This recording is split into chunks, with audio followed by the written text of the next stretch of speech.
బులెటిన్లో ముందుగా హెడ్లైన్స్ చూద్దాం. సహాయ మంత్రులు కాదు స్వతంత్ర పదవులు కావాలి. కేబినెట్ బెర్తుల కేటాయింపుపై షిండే శివసేన అసంతృప్తి. ప్రధాని నివాసంలో కేంద్ర మంత్రివర్గ సమావేశం. 100 రోజుల యాక్షన్ ప్లాన్ పై మోదీ దిశానిర్దేశం.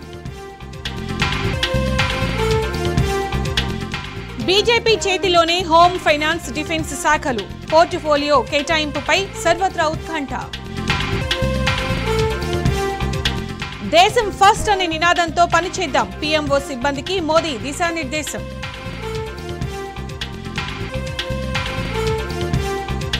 సిక్కిం సీఎంగా ప్రేమ్ సింగ్ తమాంగ్ ప్రమాణ స్వీకారం. గ్యాంగ్టాక్ లో క్రాంతికారి మోర్చా కార్యకర్తల సంబురాలు. ఆయిల్ ఫార్మ్స్ ను ప్రోత్సహించిన గత బీఆర్ఎస్ ప్రభుత్వం. మంచి లాభాలు ఆర్జిస్తున్న తెలంగాణ రైతాంగం.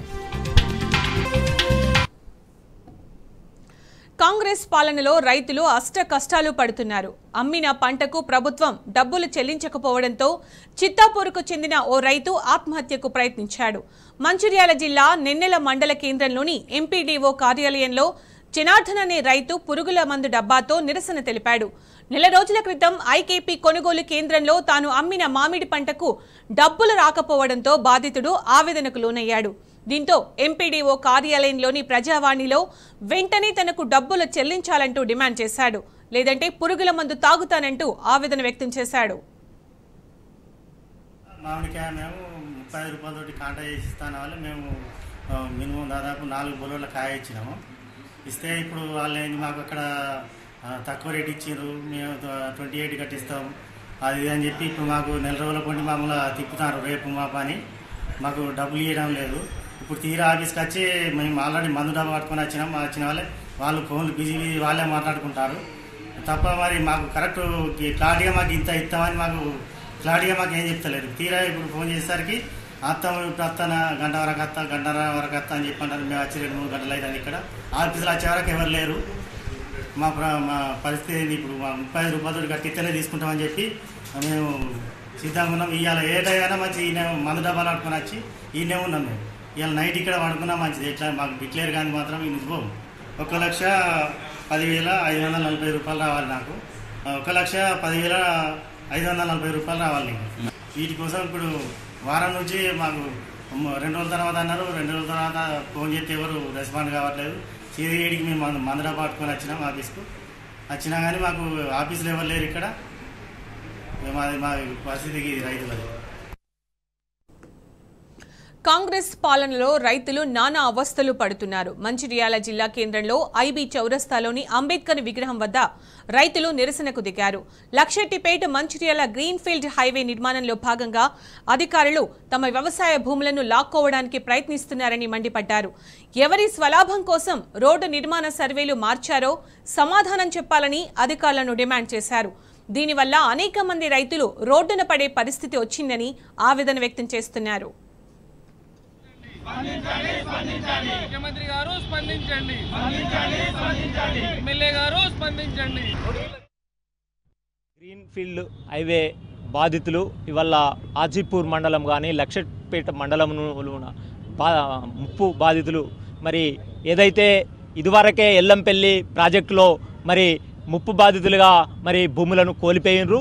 మళ్ళీ కూడా ఈ గ్రీన్ఫీల్డ్ హైవేలో మరి అదే ముప్పు బాధితులు మళ్ళా వాళ్ళే భూములు కోల్పోతున్నారు. కాబట్టి మరి ఏదైతే రైతులు మరి భూమిని దున్నుకొని బతికే రైతులు మరి ఈరోజు రోడ్డున పడే విధంగా మరి ఈ భూములను కోల్పోతున్నారు. కాబట్టి ఇంతకుముందు ఏవైతే గ్రీన్ఫీల్డ్ హైవే మొదట దాన్ని సర్వే చేసినరో అదే విధంగా అదే గ్రీన్ఫీల్డ్ హైవేను మరి ప్రభుత్వము అదే పని జరగాలి.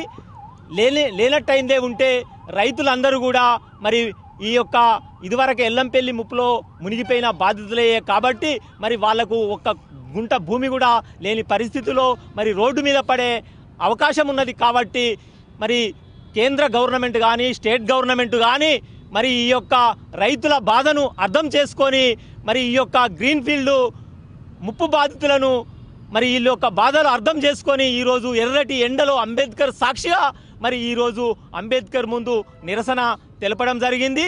ఏదైతే రైతుల మీద దయ ఉంచి ఈరోజు మరి మన ఎమ్మెల్యే ప్రేమ్ సాగర్ రావు గారు కానీ పెద్దపల్లి నియోజకవర్గం పార్లమెంటు సభ్యులు గడ్డం వంశీకుమార్ గారు మరి ఈ యొక్క రైతుల బాధను అర్థం చేసుకొని ఈ యొక్క గ్రీన్ ఫీల్డ్ హైవేను వెనుకకు తీసుకోవాల్సిందిగా రైతు సంఘాల తరపున మేము విజ్ఞప్తి చేస్తున్నాం. భద్రాద్రి కొత్తగూడెం జిల్లాలో కాంట్రాక్టు కార్మికులు సమ్మెబాట పట్టారు. భద్రాచలం ప్రభుత్వ ఏరియా హాస్పిటల్లో కాంట్రాక్టు కార్మికులు విధులు బహిష్కరించారు. సమస్యలు పరిష్కరించాలని, పెండింగ్లో ఉన్న వేతనాలు ఇవ్వాలని డిమాండ్ చేశారు. సర్కారు తీరుకు నిరసనగా హాస్పిటల్ గేటు వద్ద నిరసనకు దిగారు. దీంతో ప్రభుత్వ హాస్పిటల్లో శానిటేషన్ పనులు నిలిచిపోయాయి.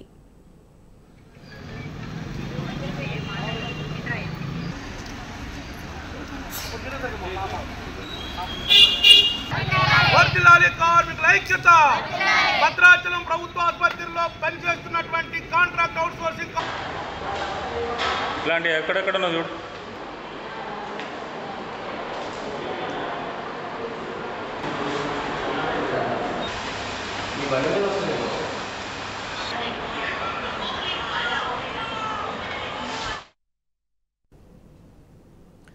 తొంభై శాతం మంది ఐఏఎస్, ఐపీఎస్ అధికారులు ప్రభుత్వ పాఠశాలల్లో చదివిన వారేనని సీఎం రేవంత్ రెడ్డి అన్నారు. వందే మాతరం ఫౌండేషన్ ఆధ్వర్యంలో రవీంద్ర భారతిలో జరిగిన కార్యక్రమంలో పాల్గొని ప్రభుత్వ పాఠశాల విద్యార్థులకు ప్రతిభా పురస్కారాలను అందజేశారు. ప్రైవేటు పాఠశాలలతో పోటీపడి ప్రభుత్వ పాఠశాల విద్యార్థులు రాణించడం ప్రభుత్వానికి గర్వకారణమన్నారు. తనతో సహా ప్రముఖ రాజకీయ నాయకులంతా ఒకప్పుడు ప్రభుత్వ పాఠశాలల్లో చదివిన వారేనని సీఎం రేవంత్ గుర్తు చేశారు. ప్రైవేట్ పాఠశాలలతో పోటీపడి ప్రభుత్వ పాఠశాలలో చదువుకుంటున్న మీరు ఈ రకంగా రాణించడం ఇది ప్రభుత్వానికే గర్వకారణము. ప్రభుత్వ పాఠశాలలో మీరు ఈరోజు రాష్ట్ర స్థాయిలో రాణించి ప్రతిభను చాటితే ఈ ప్రభుత్వం నాది, నా ప్రభుత్వంలో చదువుకున్న విద్యార్థులు మీరు రాణించిందంటే మీరందరూ మా విద్యార్థులు.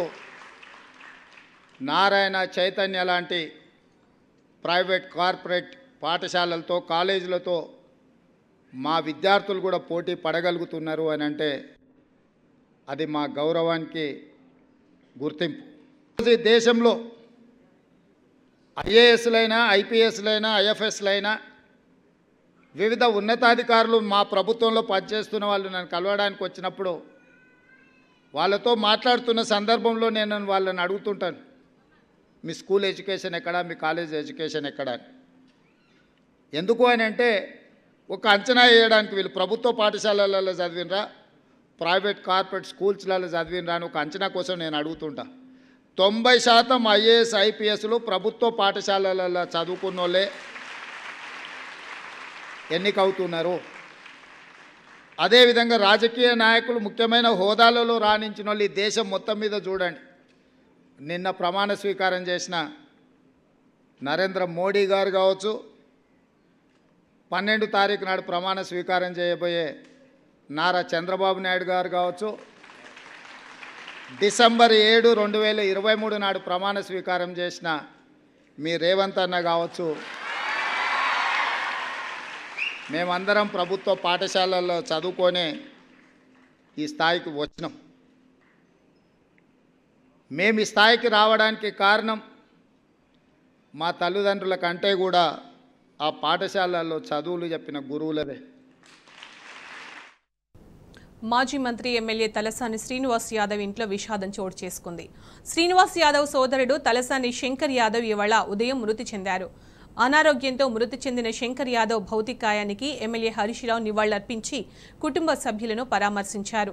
సోదరుడి మృతితో కన్నీటి పర్యంతమవుతున్న తలసానిని ఓదార్చారు. బోయిన్పల్లి మార్కెట్ అధ్యక్షుడిగా శంకర్ యాదవ్ అందించిన సేవలను హరీష్రావు గుర్తు చేసుకున్నారు. మాజీ మంత్రి ఎర్రబెల్లి దయాకర్ రావు, ఎమ్మెల్యే కాలేరు వెంకటేష్, ఎమ్మెల్సీ ఎగ్గే మల్లేశం, మాజీ ఎమ్మెల్యే పెద్ది సుదర్శన్ రెడ్డి, బీఆర్ఎస్ నాయకులు ఎర్రోళ్ల శ్రీనివాస్, రాజారాం యాదవ్ శంకర్ యాదవ్కి నివాళి అర్పించారు.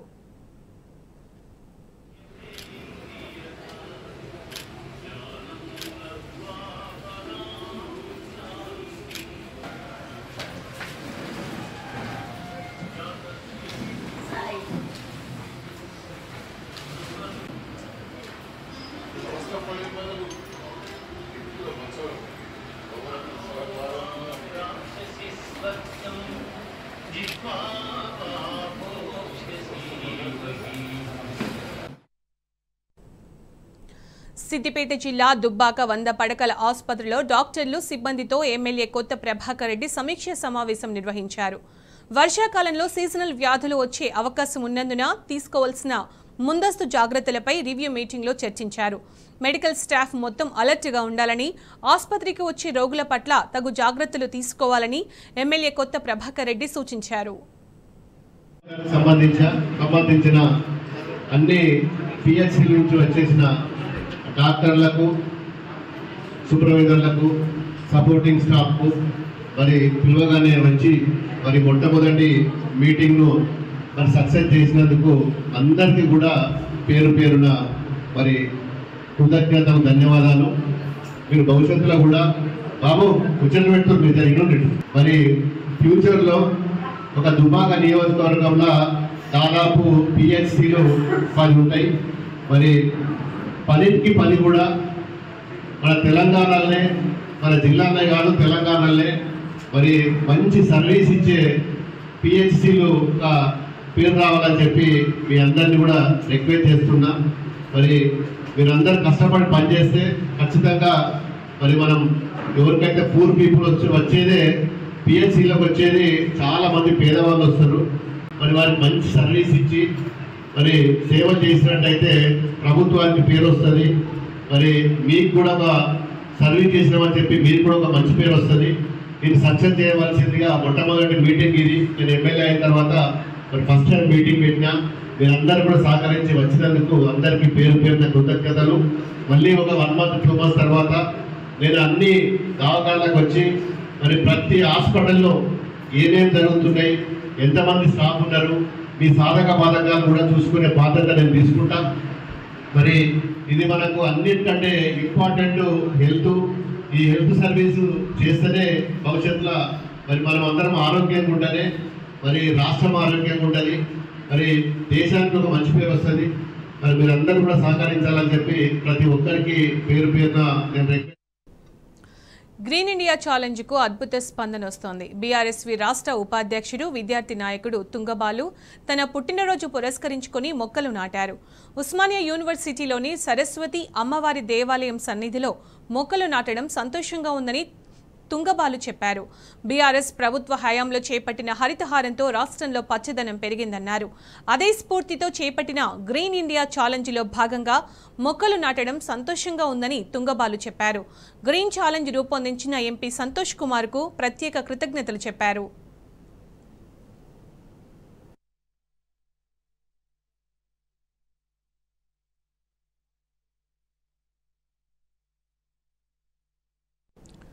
పెద్దపల్లి జిల్లాలో కొలువైన శ్రీ ఓదెల భ్రమరాంబికా స్వామిని ఒక భక్తుడు తన నిలువెత్తు వెంట్రుకలతో దర్శించుకున్నాడు. సిద్దిపేట జిల్లాకు చెందిన కామల్ల కొమరయ్య మల్లన్న స్వామిపై ఉన్న భక్తితో చిన్నప్పటి నుంచి తన వెంట్రుకలను తీయకుండా సుమారు 8 ఫీట్లు పెంచుకున్నాడు. స్వామివారికి తన వెంట్రుకలను మొక్కుకొని ప్రతి ఏడాది దర్శనం చేసుకునేందుకు ఓదెల వస్తున్నట్లు కొమరయ్య చెప్పాడు.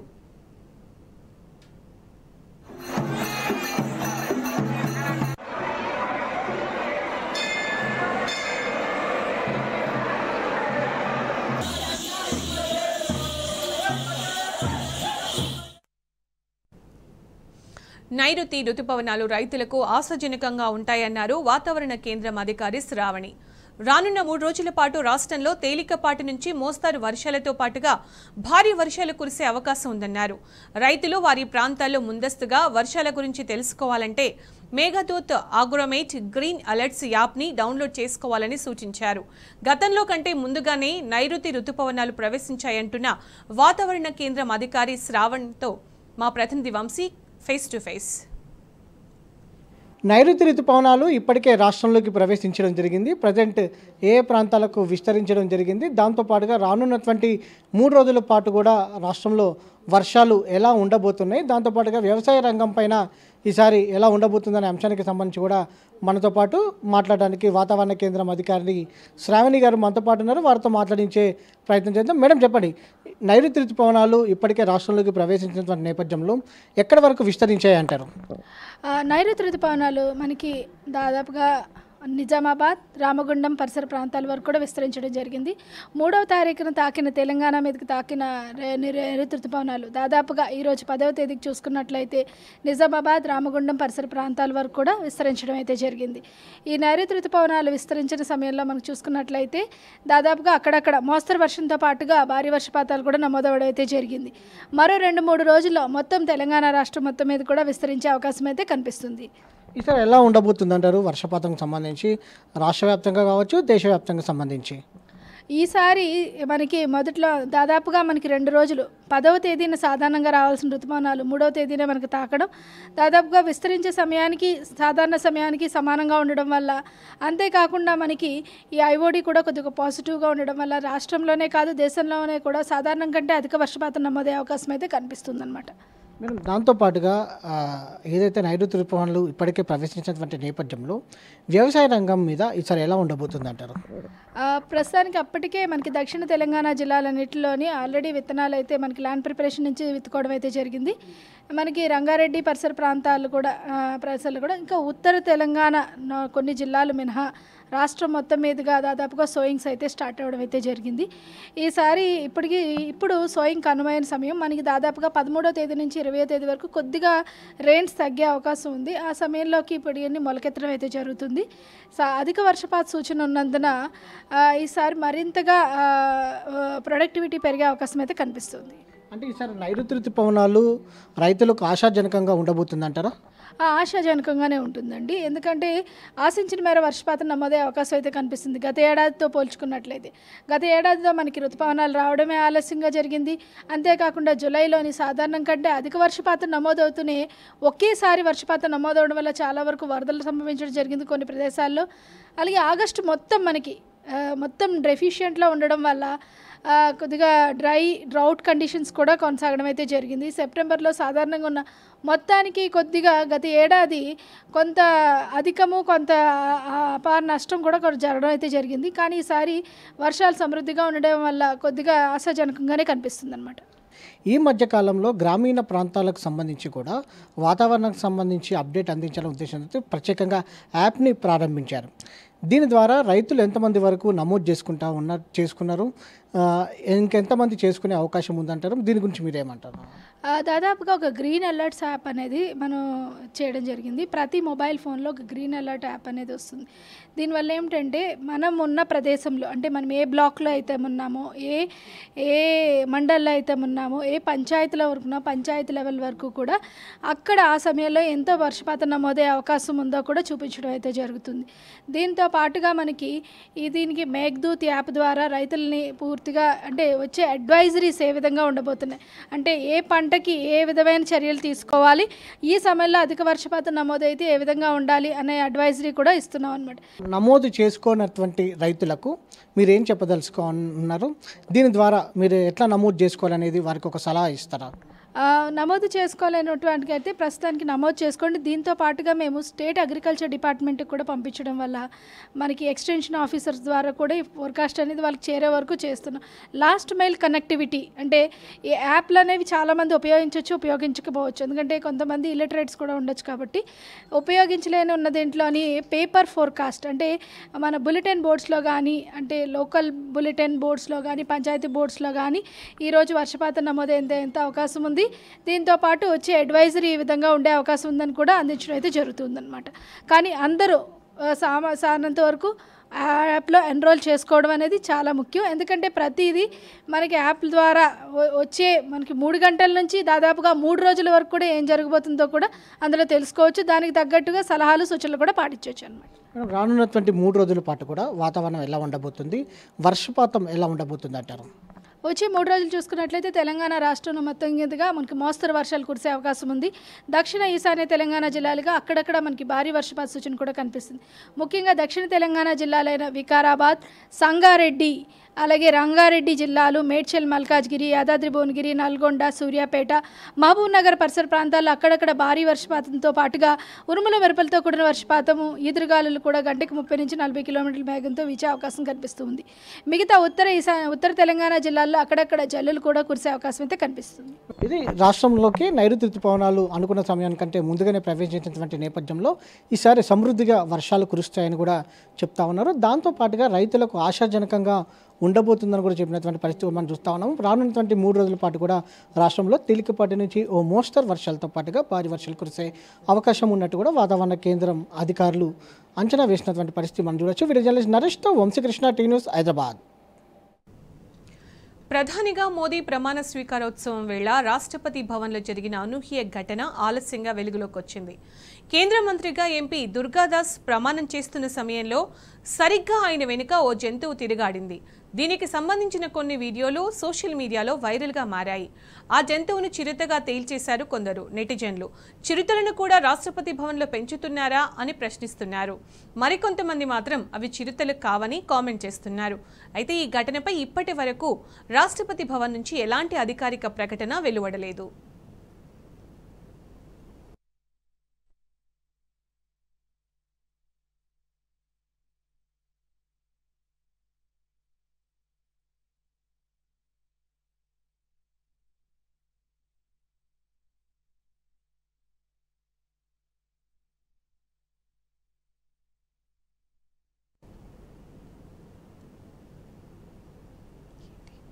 ప్రధానిగా మోదీ ప్రమాణ స్వీకారోత్సవం వేళ రాష్ట్రపతి భవన్లో జరిగిన అనూహ్య ఘటన ఆలస్యంగా వెలుగులోకి వచ్చింది. కేంద్ర మంత్రిగా ఎంపీ దుర్గాదాస్ ప్రమాణం చేస్తున్న సమయంలో సరిగ్గా ఆయన వెనుక ఓ జంతువు తిరగాడింది. దీనికి సంబంధించిన కొన్ని వీడియోలు సోషల్ మీడియాలో వైరల్గా మారాయి. ఆ జంతువును చిరుతగా తేల్చేశారు కొందరు నెటిజన్లు. చిరుతలను కూడా రాష్ట్రపతి భవన్లో పెంచుతున్నారా అని ప్రశ్నిస్తున్నారు. మరికొంతమంది మాత్రం అవి చిరుతలు కావని కామెంట్ చేస్తున్నారు. అయితే ఈ ఘటనపై ఇప్పటి వరకు రాష్ట్రపతి భవన్ ఎలాంటి అధికారిక ప్రకటన వెలువడలేదు.